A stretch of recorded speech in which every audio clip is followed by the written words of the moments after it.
This is KTN News.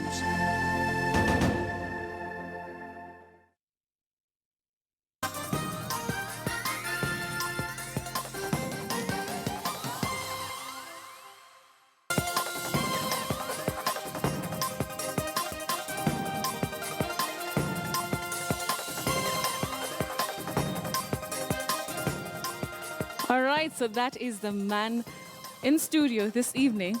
Hello, Betty. Changamka.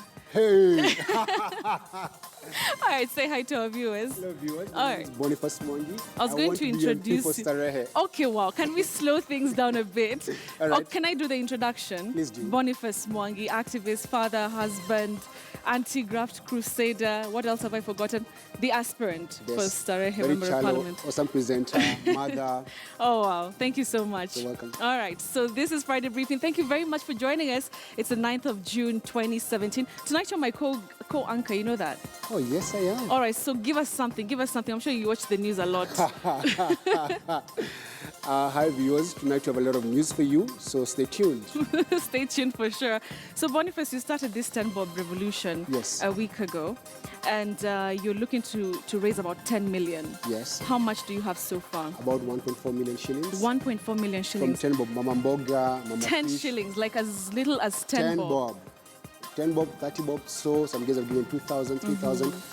So like today I was going home, I'm on my motorbike, someone stopped the bike and said, here's 500. Oh, wow. Put it on the kitty. So does that give you so much pressure? Because I can imagine, like, these are people backing you and then uangushe kwa ballot. That makes me more accountable to the people of Starehe. All right. So they own my voice and they own their vote. So not only are they going to vote for me, they'll keep me accountable. All right, interesting. So we'll be speaking about that and so much more. The campaigns, how is it? How hard is it to campaign? It's tough. Yenny, you've done everything, you know? No, you know me, I walk everywhere.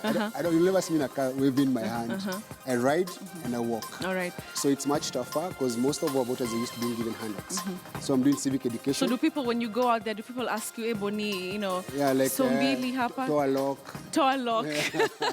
All right, so we'll be having that conversation here in studio. Be sure to join us. He's going to be joining me in a few minutes as my guest anchor and also as somebody who the people of Starehe should really be looking out for. All right, so we'll start the show with the highlights. Let's get this started. Karibu. Asante sana. All right.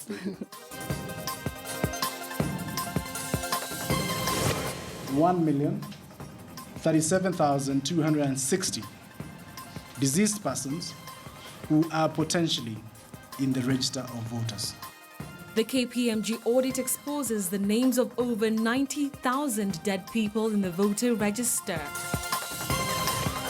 This consortium of Debate Media Limited, that for sure they can reassess the criteria. Independent presidential candidates cry foul over media rules governing the forthcoming presidential debate. And the High Court now directs IEBC to include Wavinya Ndeti's name on the ballot paper. Plus, 4 AlShabaab bomb experts are arrested on the Kenya-Somalia border.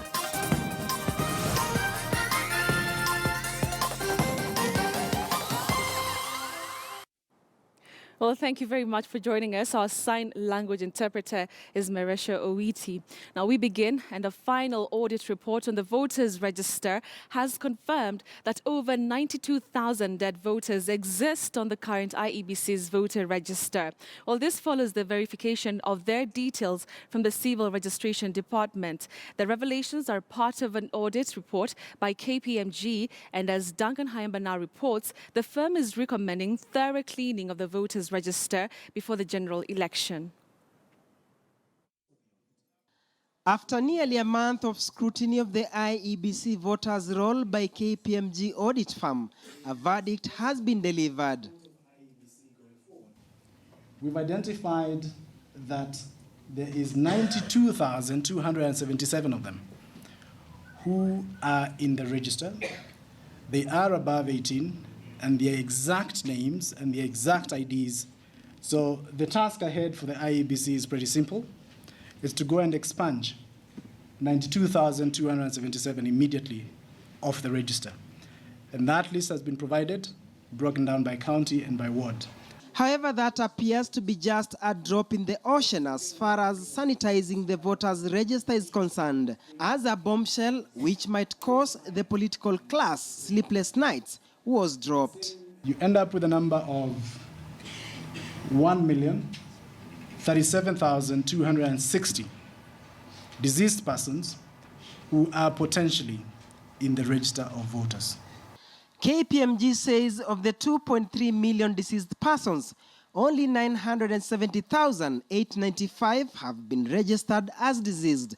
And from that 970,000, it is only 435,175 persons whose details are available, and it's from that figure that the 92,000 dead voters were accurately identified, whose details need to be removed from the voters' register. We had duplicated records between 1 and 35. There was, at one station, we had one ID number used 35 times within the register of voters. The audit firm's CEO also delivered bad news to some that might have registered as voters using passports. If you used a passport to register, and if that passport is going to be expired on the 8th of August, as matters stand now, you would not be able to vote. Biometric identification should be the primary means and mechanism for identification of voters on polling day. Primary mechanism. Because in the event that it is not the primary mechanism, the likelihood of those potential 1 million or so voters being abused increases. The recommendations you have made, as IEBC, we shall implement them. At the same time, IEBC has announced it has awarded the tender for ballot papers to the Dubai-based Al Ghurair Printing and Publishing Company to deliver 120 million ballot papers together with election results forms and poll registers. The firm has experience in African countries, part of Asia, Middle East, among other regions. The prices offered by this company in the previous contracts were competitive and within prevailing market rates. The firm has a reputation of being efficient and reliable in terms of delivery. Political parties have until 24th June to submit their respective party lists. The removal of over 92,000 verified dead voters plus another potential figure of slightly over 1 million will definitely reduce the number of current 19 million registered voters by over 1.1 million, which will have serious ramifications, particularly to the leading top contenders, NASA and Jubilee, given that as it stands, it appears this will be a game of numbers. Duncan Hemba, KTN News, Nairobi. Now, the Kenyan media has released guidelines for the presidential debate lined up for July. The regulations have, however, elicited swift reactions from the independent presidential candidates who have threatened to sue, citing violation of the Constitution. Take a look. The set of guidelines released by the Debates Media Limited indicate that the presidential debate will be held in 3 parts in the course of July, on the 10th, the 17th and 24th. Presidential candidates will participate in 2 parts, while one will host the deputy presidential candidates. The debate that will run for 90 uninterrupted minutes will be centered around matters good governance, human rights, democracy, national unity, the rule of law, among other matters of national interest. For candidates to be eligible to participate in this year's debate, a set of requirements have been rolled out requiring them to have been cleared to run for office by the IEBC, to have attained at least 5% popular support in at least 2 national opinion polls by reputable research firms, and if not, be relegated to take part in separate single pool debates to be conducted on the same dates. At least 5% of popular support countrywide, based on some opinion polls or research firms. They have also not disclosed to us who are these research firms, but we will tell you who we think they are shortly. So in other words, this selection criteria alone contradicts even the guiding principles of this debate, which are really constitutional. It offends a number of our laws. Number one, it offends the Constitution of Kenya. particularly the Bill of Rights, issues to do with equality, non-discrimination, and it also offends the principles of governance. Raila Odinga and Uhuru Kenyatta are at the helm of a tribal dynastic hegemony which does not require any ideas. And in fact, if there are two people who do not need to be in this debate because Kenyans are not going to get any value out of their contribution, it is these two. Each candidate shall be given 90 seconds to make an opening statement, 90 seconds for a closing statement, and 2 minutes to respond to questions and a right of reply. Insulting gestures and derogatory language is prohibited. The debate's moderators, who will be handpicked by the Debates Media Limited, will have to be impartial, fair and objective, have a strong understanding of the Kenyan political landscape and a proven ability to moderate. Trix Ingado, KTN News. All right, so those latest developments brings us to our big question tonight, and we'd like to hear your thoughts on it. We're asking you, should the candidates who garnered less than 5% in the planned opinion polls be excluded from the presidential debate? Remember now, that is the guidelines. Those are the guidelines that have come from the media entity. And of course, we're asking you, should candidates with less than 5% in the planned opinion poll be excluded from the presidential debate? We'd like to hear your thoughts on this one. Hashtag is Friday Briefing, and the number to text is 22155. I'll be glad to hear what you have to say about this. All right, now moving on. It was a reprieve for Machakos gubernatorial candidate Wavinya Ndeti after Judge George Odunga granted her stay orders reinstating her name into the IEBC Gazette notice of candidates vying in the August 8th polls. Wavinya had moved to court Friday morning seeking the orders following the decision by the IEBC Disputes Resolution Committee, to strike her name off the list yesterday. Well, Timothy Otieno has the details. It has come as much-needed reprieve for a woman who has battled through a vigorous nomination process not once but twice to clinch the Wiper gubernatorial ticket for Machakos County. Wavinya moved to court Friday hoping to win round 3 of the bout after the Independent Electoral and Boundaries Commission struck her name off the candidates list, claiming that at the time of her nomination she was a member of 2 political parties, the Wiper Democratic Party and the Chama cha Uzalendo Party. In the premises, I found that the applicant has established a prima facie case warranting the grant of leave sought, which I hereby grant, and I direct that the motion shall be filed and served. Immediately, the High Court granted those orders. Euphoria rent the air, as Wavinya and her running mate, Iala's Peter Mathuki, promised to remain defiant in the midst of political tribulation. IEBC should not have made a decision, and we have seen the ruling, without contacting the registrar of political parties. Earlier, the IEBC would offer no apologies for a decision made by the body's Disputes Resolution Committee. I cannot stand here and defend the judgment I made yesterday. I can't stop people from saying what they want to say. The best I can do is give you a copy of the judgment. You can read it for yourselves and see whether there's any jurisprudence in it. The bone of contention plaguing the former Kathiani legislator revolving around the timing of a resignation from her former party CCU to join Wiper. 6 petitioners, including Machakos Senator Johnston Muthama, who brought the case before the IEBC, swore an affidavit claiming Wavinya did not meet the High Court set deadline for party hopping. A claim that the former CCU leader insists has been fabricated by her political rivals to derail her quest for the top post in Machakos County. To that effect, she would tweet a quote stating, "You can wound us, but you cannot stop us. We are coming. You can kill us, but we will live again." Najua katika nguvu za Mwenyezi Mungu tarehe 8 mwezi wa 8 utatoka nyinyi wote mpigie mama.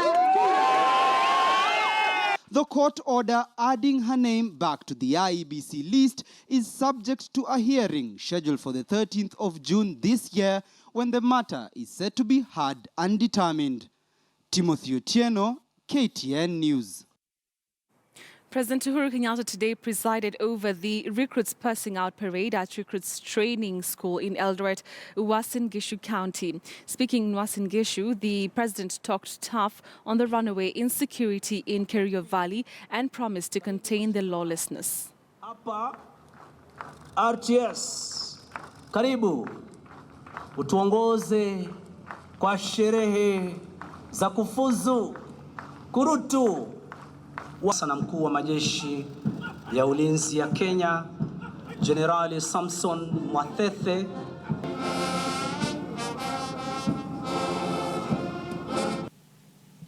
Indeed, as your president and your commander-in-chief, it falls to me to protect and defend that unity. We have recently seen an escalation of violence in parts of the North Rift, where communities have been divided, property has been destroyed and stolen, and Kenyans have lost lives. But we shall restore order. The Kenya Defense Forces are helping the police restore law and order there. And I also want to be perfectly clear, these perpetrators of violence and lawlessness will be dealt with. Kenyan and Somali counter-terror units have arrested 4 AlShabaab bomb experts in a raid near the Kenya-Somali border. And as Yusuf Ibrahim reports, 2 Kenyans were among the suspects. Blindfolded and handcuffed, the 4 bomb experts were arrested after detectives surrounded the hotel in Bulahawa hours after successfully trailing them from Buracha area. The joint operation conducted by Kenyan forces and those from Somalia also managed to arrest a 4th suspect who is reported to have been waiting for his accomplices in Bulahawa town near the Kenya-Somali border. The detectives recovered bomb-making equipment including TNT, 20 liters of petrol as well as silicone, all placed in a sack labelled Mandera to Nairobi, an indication that they were destined for the city. The 4 arrested suspects are Mohammed Ali Weido, Hassan Adan Bule, Hassan Mohammed Jama and Ahmed Mohammed Muse. 2 Kenyan ID cards and several medications were recovered from the suspects, who are currently being interrogated at Bulahawa police station. Detectives also recovered a map from the suspects indicating where they were intending to launch coordinated multiple attacks within Nairobi, targeting universities as well as public hubs. The arrest of the suspects comes just a day after hundreds of fighters from AlShabaab group stormed an army base in Somali's Puntland territory, killing close to 70 people. In Kenya, the militants failed to launch a major attack in the urban centers, but several landmine attacks have been reported in the northern Kenya county of Mandera, where operations to flush out the militants is currently ongoing. Yusuf Ibrahim, KTN News. Director of Criminal Investigations Ndegwa Muhoro says the construction of the long-awaited National Forensic Laboratory is 98% complete. Muhoro says the contractor is expected to hand over the project to the directorate by the end of this month. The top detective says the forensic lab will be a game-changer since it will handle DNA analysis, test narcotics and other illegal substances, and also help to fight organized crime. As we launch this plan, we are making an open commitment to the people of Kenya that we want to serve them better. Big round of applause as we will launch. Excellent. Makofi Tapadali. The implementation of the 2015-2020 strategic plan of the Directorate of Criminal Investigations will require 38.5 billion shillings in budgetary resources. Directorate of Investigations. Some key priorities will include strengthening institutional structures, capacity building and staff development, automation and modernization of processes and procedures of collecting criminal intelligence. The long-awaited National Forensic Laboratory will soon become a reality. In doing, we are trying to develop a first-class laboratory to enable the DCI to deliver on time the required information as regard to evidence, when you're dealing with criminal activities.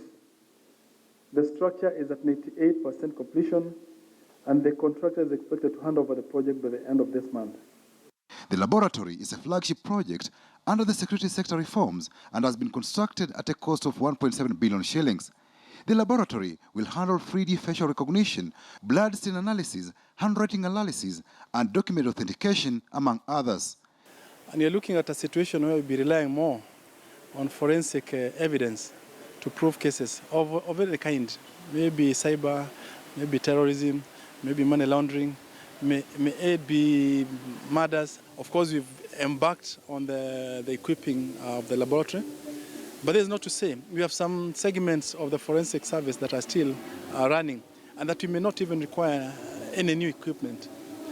The Directorate has identified and harmonized criminal investigations procedures, lack of a national criminal intelligence model, slow pace of automation, weak code of conduct, and existence of corruption and nepotism as weaknesses which must be corrected. The most important thing is integrity. Doing what is right all the time for the benefit of our citizens. To ensure that integrity is observed at all times, in any institution there will always be a few bad elements. It is in your interest to ensure that you're always able to separate those bad elements, so that the name of the institution itself remains at an all-time high. The Directorate has also installed an integrated ballistics identification system to speed up ballistics and the resolution of cases where firearms have been used in the commission of crimes. The department is in the process of capturing ballistic signatures of all state-owned firearms and those of civilians licensed to hold firearms to check against misuse and abuse. The Directorate has been accused by critics of doing shoddy investigations that cannot yield convictions, especially for economic crimes. In the strategic plan, the Directorate promises to undertake quality investigations and serve the courts through competent presentation of witnesses and evidence. We may have some challenges. We might have made some challenges at a point. But those are things that you bring on the table and see how to address them best. But like I've always said, if there's no evidence, there's no evidence. Just throw the case away.